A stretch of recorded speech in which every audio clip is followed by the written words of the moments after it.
pag-ibig at binigay ng Diyos sa atin. Sapat ang biyaya ng Diyos sa buhay natin. Isa lang, kasama natin pangako ng Diyos. God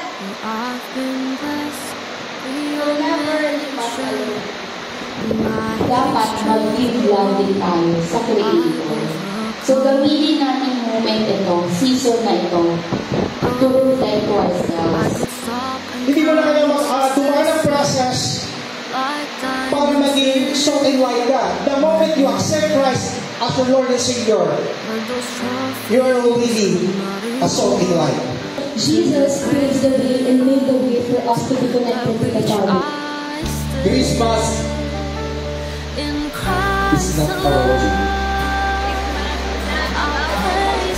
Christmas is not about us. Christmas is about Jesus. Yet I will rejoice in the Lord. I will be joyful in God my Savior.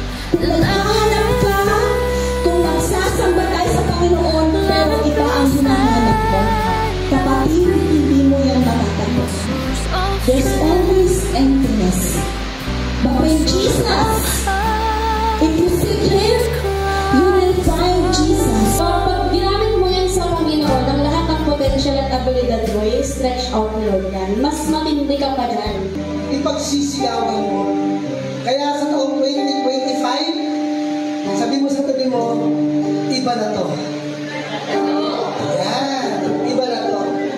At kung hindi mo pa nararanasan, ngayong gabi, makapatuloy tayo sumamba sa Panginoon.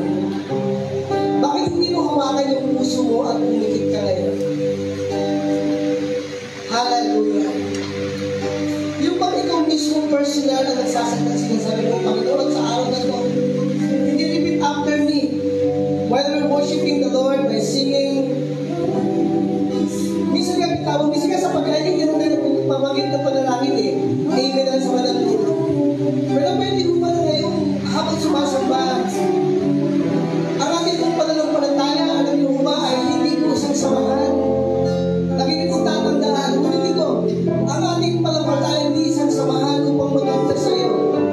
It is a personal relationship with the Lord. At walang sino ang pwedeng umatong kung ligtas ka o hindi. Ano man yung kalagay mo sa buhay. Kaya habang hawak mo yung iyong puso, sa iyong dibdib, habang sumasamba,